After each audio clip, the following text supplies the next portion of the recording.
तो दोस्तों, आज की इस वीडियो में हम लोग बात करेंगे बीईएस, जो कि इग्नू का हमारा बीएड का कोर्स है। ठीक है, तो बीईएस 121 का जो प्रीवियस क्वेश्चन है, जो कि दिसंबर 2025 में पूछा गया था, उसी में से एक बहुत ही महत्वपूर्ण प्रश्न के उत्तर को हम लोग देखेंगे।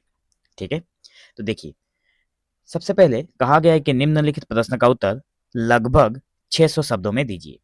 ठीक है, प्रश्न यह है कि बच्चों के व्यक्तित्व पर प्रतिकूल परिस्थितियों में पालन पोषण के प्रभाव और शिक्षकों के लिए इसके निहितार्थों की सोहदारण परिचर्चा कीजिए। तो देखिए, सबसे पहले आप लोगों को क्या करना है, क्वेश्चन को बहुत ही सावधानी पूर्वक समझना है। क्वेश्चन में क्या पूछा गया है कि जो बच्चे का व्यक्तित्व है, अगर प्रतिकूल परिस्थिति में बच्चे का जब पालन पोषण होता है तो उस पर क्या प्रभाव पड़ता है और उसमें शिक्षकों के लिए क्या भूमिका रहती है, इसको उदाहरण के साथ समझाना है। बस इतना ही है। प्रतिकूल परिस्थिति मतलब जैसे जो बच्चे के लिए जरूरी है, मतलब जो जरूरी परिस्थिति है वो ना देकर किसी उल्टी परिस्थिति में उसका पालन पोषण होना। ठीक है, तो ऐसे में उसके ऊपर क्या प्रभाव पड़ता है और उसमें शिक्षकों की क्या भूमिका रहती है, इसी के बारे में बात करेंगे। तो देखिए, भूमिका में हम लोग लिखेंगे, सबसे पहले आंसर जब लिखेंगे तो उसमें आप लोग इंट्रोडक्शन मतलब भूमिका में लिखना पड़ता है। भूमिका में लिखेंगे कि बच्चे का व्यक्तित्व केवल उसके परिवार से ही नहीं बल्कि उसके आसपास की परिस्थितियों से भी गहराई से प्रभावित होता है।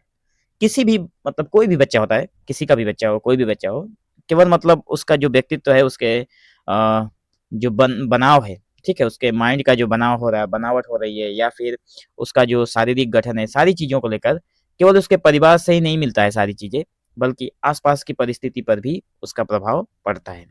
ठीक है, जब बच्चा, मान लीजिए कोई भी बच्चा हो, जब किसी गरीबी, युद्ध या फिर अनाथालय, प्रवास, मतलब यहाँ एक जगह से दूसरे जगह पे जाना पड़ा, निःशक्तता मतलब मान लीजिए शरीर में कोई डिसेबिलिटी है, तो उसके कारण, मतलब इन सब चीज़ों के कारण, कोई बच्चा बहुत गरीब है, बचपन से ही गरीबी में जी रहा है, कोई बच्चा ऐसा है जो हमेशा युद्ध देखता हो, जहाँ माँ बाप के या फिर किसी भी का भी ऐसी परिस्थिति में वो पल रहा है, तो इन परिस्थितियों जैसी प्रतिकूल परिस्थितियों में पलता है, तो उसके ऊपर जो मानसिक, सामाजिक, भावनात्मक विकास जो होते हैं वो नकारात्मक प्रभाव पड़ता है उस पर।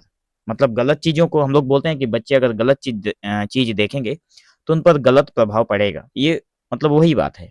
ठीक, ऐसे में शिक्षकों की भूमिका अत्यंत महत्वपूर्ण हो जाती है, क्योंकि वे ही बच्चों को सही दिशा और सहारा दे सकते हैं। तो इस परिस्थिति में अगर कोई शिक्षक किसी बच्चे को देखता है इन परिस्थिति में, तो वो अपनी उपदेशात्मक शैली से उपदेश देकर अपने, या फिर जो बच्चा होता है उसको इस परिस्थिति से बाहर लाने का कार्य करता है।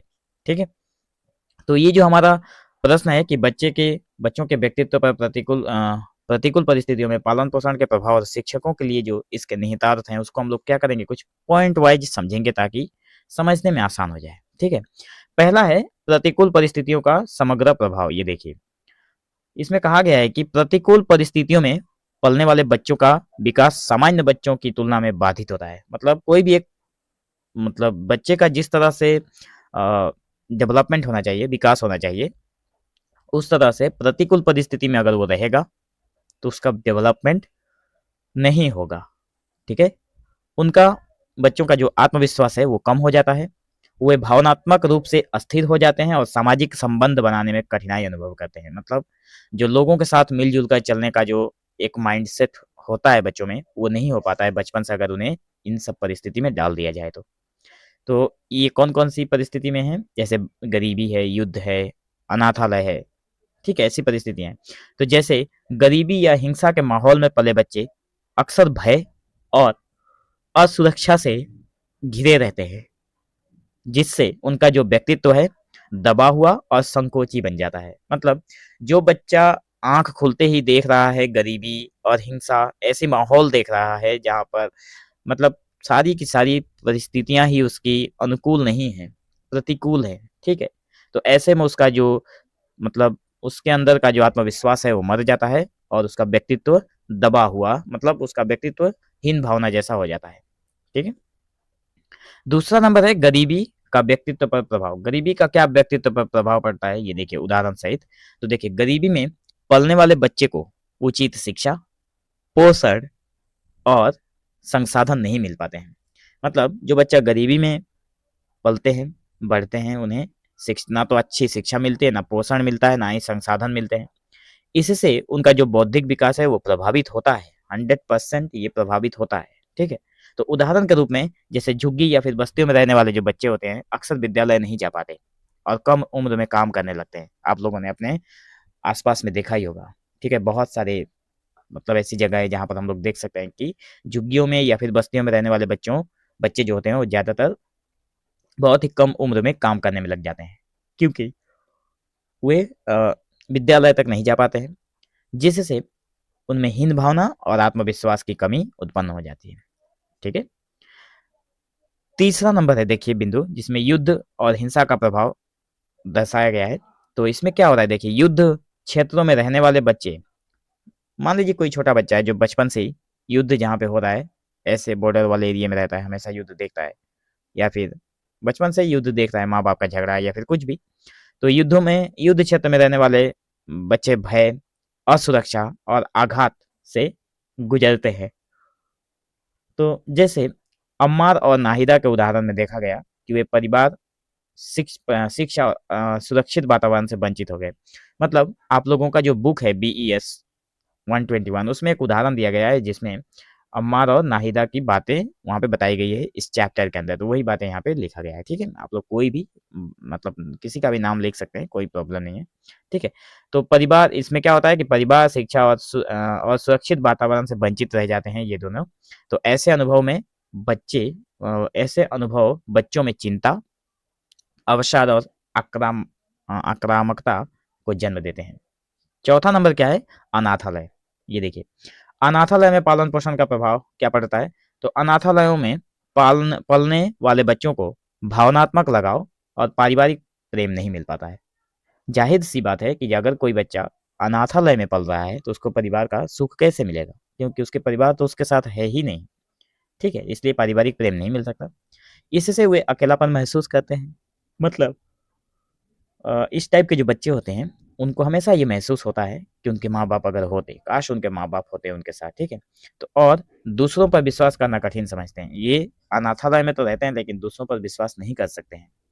तो उदाहरण के रूप में ऐसे बच्चे अक्सर स्थायी संबंध बनाने में असमर्थ होते हैं और भावनात्मक रूप से कमजोर हो जाते हैं, ठीक है।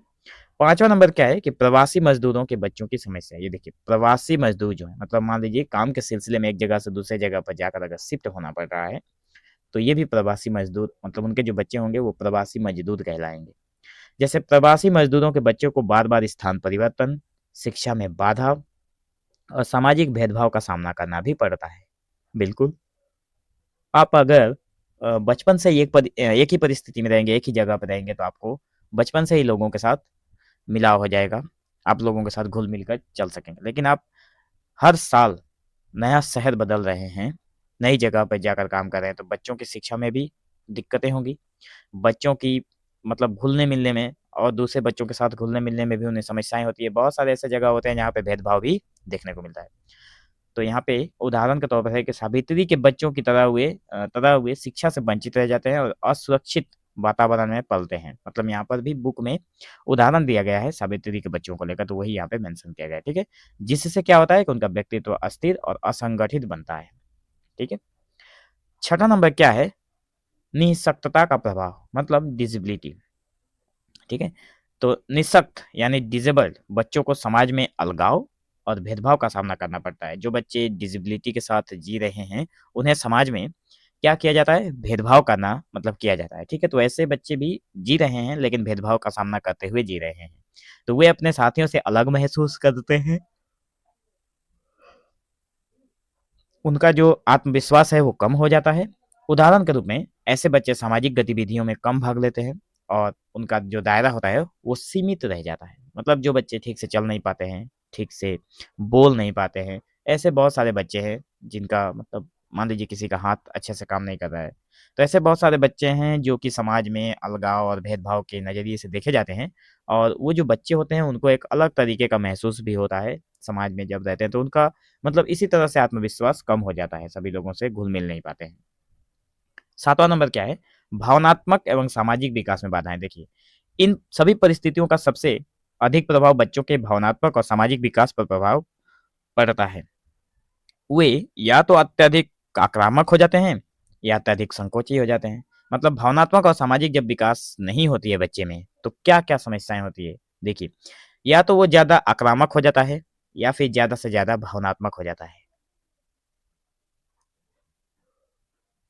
मतलब संकोची हो जाता है, ठीक है? मतलब अपने आप में ही रहना पसंद करता है, किसी और के पास या फिर किसी और से घुलने-मिलने में या फिर बातें करने में उसे अच्छा नहीं लगता। या फिर आक्रामक हो जाएगा, मतलब किसी को भी कुछ भी बोल देगा, किसी के भी ऊपर कुछ भी प्रहार कर सकता है। तो उनमें किन चीज़ों की कमी होती है? तो उनमें सहानुभूति, सहयोग और विश्वास जैसी भावनाएँ कमज़ोर हो जाती हैं उनके अंदर, ठीक है? अब देखिए प्रश्न में पूछा गया था कि शिक्षक की क्या भूमिका होती है, तो ये भी यहाँ पे लिखा गया है। 8 नंबर बिंदु में देखिए, शिक्षकों के लिए क्या निहितार्थ है या फिर मतलब सहानुभूतिपूर्ण दृष्टिकोण शिक्षक का होना चाहिए? शिक्षकों को ऐसे बच्चों के प्रति संवेदनशील और सहानुभूतिपूर्ण व्यवहार अपनाना चाहिए, मतलब बच्चों के साथ अच्छा व्यवहार करना चाहिए।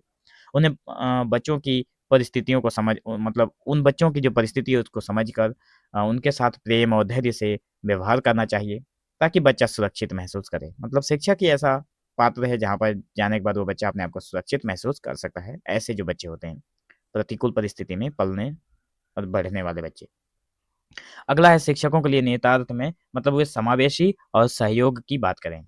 जैसे शिक्षकों को समावेशी मतलब इंक्लूसिव शिक्षा का वातावरण बनाना चाहिए, जहां हर बच्चा समान अवसर प्राप्त कर सके।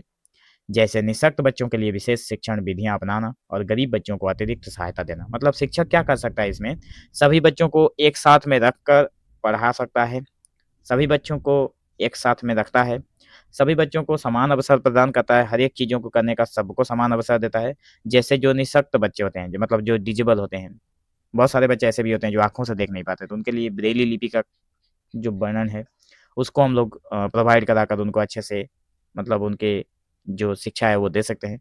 तो निःशक्त बच्चे हैं, डिसेबल जो जिस तरह से डिसेबल है उसको उसी परिस्थिति में ढालकर उसके साथ चलना, उसको समझना। ज़्यादा से ज़्यादा जो गरीब बच्चे हैं उनको अतिरिक्त सहायता देना या फिर दिलाने की कोशिश करना। तो ये सारी चीज़ें हैं जिनको एक शिक्षक कर सकता है।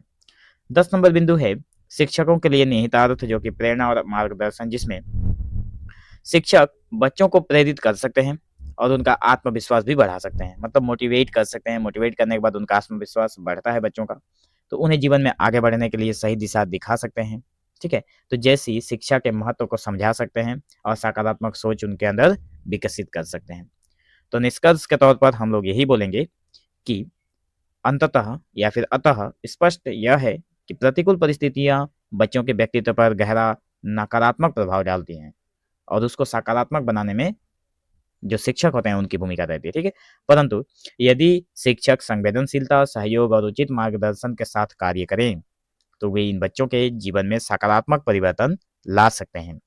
शिक्षक ही वह माध्यम है जो कठिन परिस्थितियों में पले बच्चों को एक उज्जवल भविष्य की ओर अग्रसर कर सकते हैं। तो दोस्तों, आज की इस वीडियो में बस इतना ही।